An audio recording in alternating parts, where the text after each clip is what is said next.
Hi, I'm Kate Amelia Jensen from the Villains of Valley View, and you're watching Disney Channel. I did that. Well, that was some episode of Villains of Valley View for the Terry Labonte installment. Yeah, I might have some pizza stuff stuck in between my teeth, so please excuse me. Just got through with the big dinner. I mean, I was doing pretty good until I got full, and I always notice when I get full when I'm eating a shit ton of food, when I start to slow down like Mike Wallace. But anyway, on to the video. Today's video is going to be edited a little differently than usual to, spice things up, so I'm not giving you, the fans and subscribers, the same wages over and over. So we're going to split this, reaction video of the Terry Labonte installment of both shows into their own parts. I'll do the first half for Villains of Valley View, and then the second half will be edited for a part exclusively for Ultraviolet and Black Scorpion, and then the outro will remain the same, as well as, the other thingamajigs. But anyway, how about the Terry Labonte installment of Villains of Valley View? I mean, I should have known that Amy's revenge was going to backfire. I was one of those idiots that thought, us the assholes, thought, Billy Badass's, revenge was actually going to succeed. And of course, I should have known it was going to backfire. I mean, of course, when there's someone seeking revenge in an episode of any of these shows, it's always going to backfire no matter what.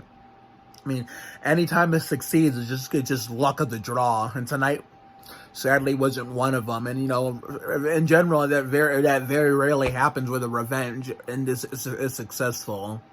I mean, sometimes even when it is, it'll come back and karma will come back and bite them in the ass after they get their revenge, because then something bad will happen to them out of nowhere because the writers and producers would like to tease us. But thankfully, we didn't have to deal with that tonight. And,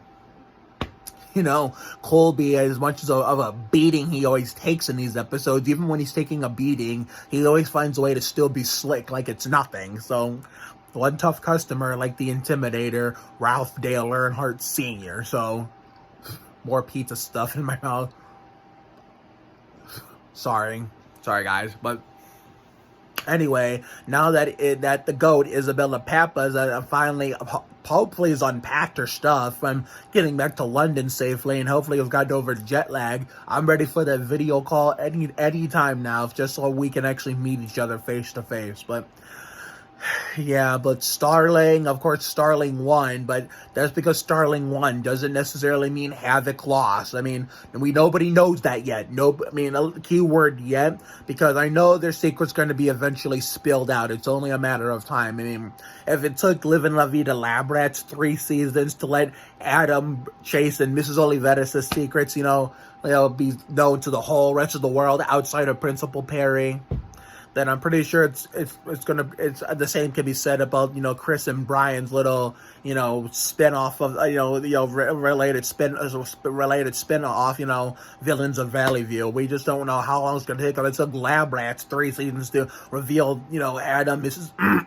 Oliveris, and Chase's bionic secrets of the whole. I mean, to be fair, Perry figured it out first at the end of season 2, if y'all remember my fanfic, and me going back in 2017 and going back to watch the previous 3 seasons, since I only came in at the new episodes in season 4 and was there for all of Elite Force in 26. My Lab Rats timeline of 3 years looked like this. 2015, it was just season 4 episodes I was attached to. 2016, it was Elite Force and a little bit of the season 3. 2017, it was, more season 3 and all of season 2 and season 1 to see how that whole story, piled up to get to where I was. And then after that, I ended up I got tired of recycling one show and one journal, and I wanted variety, and it's paid off handsomely, And sometimes I will go back to my old Lab Rats roots just to visit, relive all the good times I had in 2015, 16, and 17, when Kelly Berglund was my biggest obsession since sliced bread. And Isabella Pappas is basically the same way now for me. Not as much as, Kelly was back then, but I still love her to death. Even because, considering, I never had a video call with Kelly Berglund. Never. I had a follow from her on Twitter, and, I had her write me back in fan mail, but that's it. That's it. Isabella Pappas has given me more, despite the love fest not being as big as Kelly Berglund's was back in the day. But It's only going to be a matter of time before the villains, the Madden secret gets exposed. I know it's going to happen. I just don't know when. Nobody knows when. We all know, only people who know are Chris Peterson and Brian Moore. So if you want, to get them to give you special exceptions on who they're going to tell, but pay not to tell anybody else about if they, spill the show secret, you call them. Don't call me. I'm just a super fan of anything they touch on Disney Channel. I mean, I know they're working on an HBO series, but I'm not really an HBO fan, HBO fan alone. So that's why I'm just going to stick with the Disney Channel stuff that they touch, because that's what I'm used to. But it's only going to be a matter of time before the Madden secret gets exposed. And Colby, honest to God, if I have a feeling, if the equivalent of Principal Perry being the first one to figure out Adam, Mrs. Oliveras, and Chase's secret, before the rest of the world, I have a feeling it's going to be Celia that's going to figure it out first. I have a feeling she's going to be first, like Perry was in Lab Rats back in the day. So therefore, they almost, Eva and Vic almost exposed it when Colby was taking a beating. Like, he never changed back into human form after shape-shifting into the towel. I mean, at first he tried to, but the shape didn't work somehow. I don't fucking understand. But anyway, he was still being slick, pretending it was haunted. And, somehow Celia never figured out it was really him. And, when Celia was looking the other way, Eva was using her little lightning shit, to, make the toaster do its magic and shit. I don't know how she snuck it past her, but wow. But the real cliffhanger, when you thought, Starling was giving Jake, a.k.a. Chaos Like K-Scat, with his autograph, I think Chris and Brian kind of paid him to stage this, at the end, to get the autograph out, so that way they can make him have us, the fans, go crazy.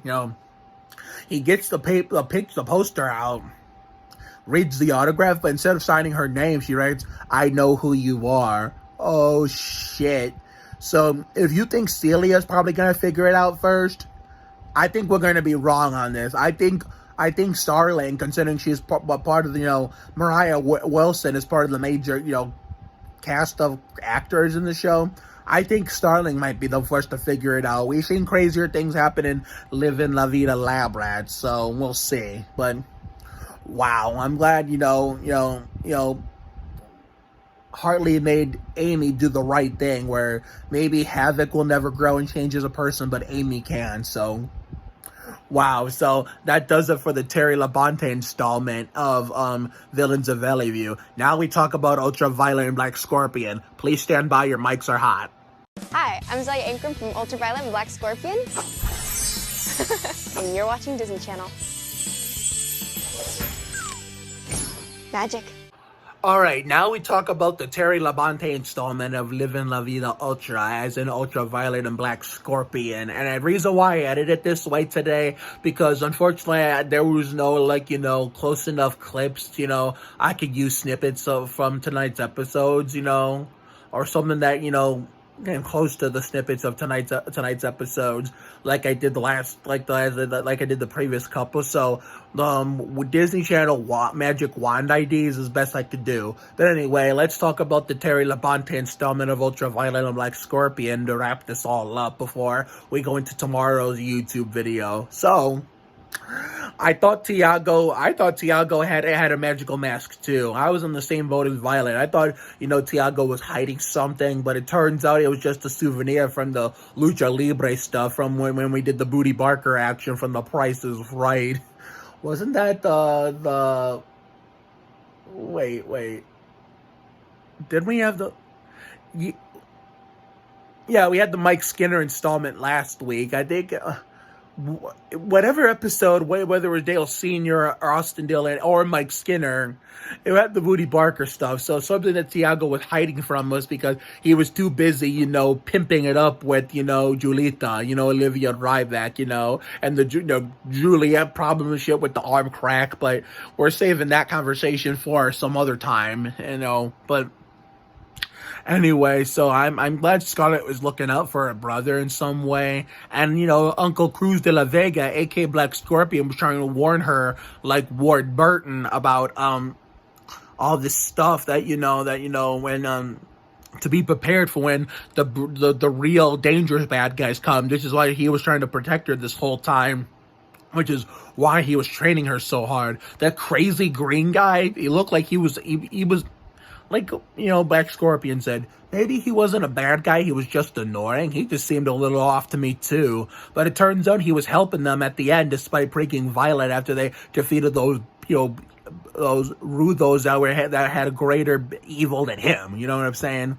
Considering, back in the events before the series, he was not the nicest guy to Black Scorpion. I mean, but I'm glad they joined forces at the end, But, Black Scorpion said, I can't be friends with you, but I'll make a compromise. And whenever we need help, you can join us anytime, whether we're friends or not, which I thought was a good compromise. It's always good compromise. And, of course, Violet not getting on the volleyball team, almost at softball, and I get it. Nina was trying to help her succeed, or that way she wouldn't feel as bad. But JC is right, and I try to everybody out there who watches these shows for these life lessons.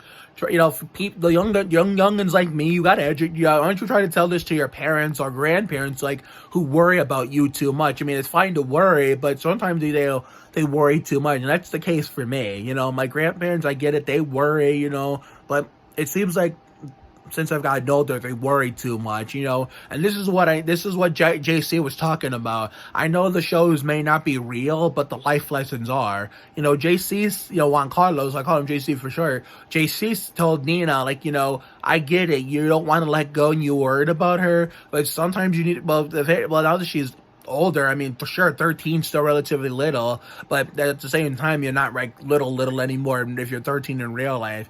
JC was telling Nina that they need to let Violet fail and succeed on her own, and he's not wrong. That's what I'm basically trying to say. So if you're young like me, or even younger, are still teenagers and young adults that have parents and grandparents that over worry, try to tell them this. One, so you need to let us, the grandkids and kids, worry about certain things now that on our own now when we're older. And two, you need to let us fail it. Sometimes let us fail and succeed on our own. So that's what I would hope to tell my grandparents, and even if they do, I would hope they listen. I would hope so, considering and if they don't, that basically means they don't know that it comes to this stuff like this. These life lessons come from these shows I watch. So just because they do things that are real doesn't necessarily mean they don't say things that are real, because they do say things that are real. These life lessons, like the one we saw in Bunk tonight, and the one that we've been learned from Ultraviolet. The two of them we've learned from Ultraviolet and Black Scorpion so far this season, including one before the season even started. You got to check yourself before you wreck yourself. And the one we learned at the beginning of the season, you never fail until you stop trying. So therefore, and JC was right, using Nina using the fact that Violet's mom was also the school principal was an abuse of power, and I knew the volleyball coach wasn't going to let her off the hook right away, but somehow they made a compromise deal that I don't know if we'll get to see the tail end of. That's the thing, and and we saw the hall monitor, Luis Leon, even though he gave him a ticket for littering, he's the one that made, oh my god, what's Zelia's name? What's Zelia's character's name? Wait. Okay, I keep wanting to say Gracie for whatever reason, but her name is Maya. Even though Lewis is the one that made Maya litter by bumping into her and making her knock that little piece of paper out of her hands. That would be like the rivals in NASCAR Thunder 2004 with the stupid ass Ally rival system running into you first. For example, let's say, you're going into turn 7 at Sears Point. You're braking like you're supposed to. The AI behind you doesn't check up and just ass packs you, and then they get pissed off at you for them hitting you. That's basically what happened with, Lewis and Maya. He hit her, not hit her, but you know what I mean. He bumped into her, made her litter, and he gave the ticket for her, give her and Violet a ticket for littering, even for what? Him bumping her to make her litter. Make it like Louis Leon. Make it make fucking sense, dumbass. You know, you're the one that made that person little. So if anything, your ass should be ticketing your own goddamn self. But it's a show. It's a show. Kind of like how Thunder 04 with the stupid ass arrival system is just a game. None of that shit, that kind of shit is not supposed to be realistic, even though these life lessons are supposed to be realistic. But wow, I mean, Disney Channel Friday Night in America was phenomenal. I was gonna cut my night in the neighborhood short if I would have, never would have went out. But tomorrow we got all day long. I sadly can't go to Brent, my best friend's grad party, because I wasn't able to secure a ride. So that rager has been canceled for tomorrow. So, but I do have a backup plan. I do have two backup plans. The first backup plan will be Garra Acción Isidore episode 3. If Abby's, one of my best of friends, is up to recreate the basketball game that she made up in 2016, the year we met, when I was 22 and 13, where we had to keep shooting baskets from behind the truck a certain amount of times in a certain way to win or something. But if we can't do that, well, maybe we'll do Neighborhood Fun, Tear It Up Like Terry Labonte, the Casey Atwood installment, where we recreate our little first day of summer fiesta from 2019 that includes a comedy skit from her and I. So one of those two things I will figure out one way or another. But until then, let's get the fuck out of here. This is Mark Oliveira signing off from Disney Channel Friday Night in America. Next week we'll have the Mike Skinner installment of Bunked, and the Mark Martin installment of Villains of Valley View, and Ultraviolet and Black Scorpion. So have a good night tonight and a better day tomorrow. Life will give you a lot of lows, but when you hit a high, enjoy it. It ain't for the weak. Goddamn, be you. You have to try harder to do less. You can't deport a dream. Sometimes the worst things in life lead to the best things. Always bet on the side of love. You gotta check yourself before you wreck yourself. Sometimes you just gotta be present. You never fail until you stop trying. And best of all, it never pays to worry too much about things. So take care, everyone. Good night, and I will see you all for that next video. Be tomorrow, whether it be the Dale Senior Austin Dillon installment of Garra Acción Isidore. Wait, is that the Dale Senior? I know we did Shopping and Football as the unofficial episode. The first episode was the basketball, the Prime Duncan in the fitness center, where I kicked everyone's asses. Okay, yeah, the Dale Senior song, because episode 2 was the backyard baseball with Mark and Peyton during me and Peyton doing Spring is in the Air. That was the second episode. So this would be the third, the Dale Senior Austin Dillon installment, as we already did the Rusty Wallace and Steve Park installment beforehand. And then if we can't do that, the backup plan after that will be the Casey Atwood installment of the Neighborhood Fun, Tear It Up Like Terry Labonte series. And then maybe Sunday, if it rains here Sunday, that's no problem. As long as the weather cooperates in Nashville, then we will watch that, and I will deliver my post-race reaction video on that. And then whatever I got to bring you all of next week when we get back to work. So, see you later, everyone.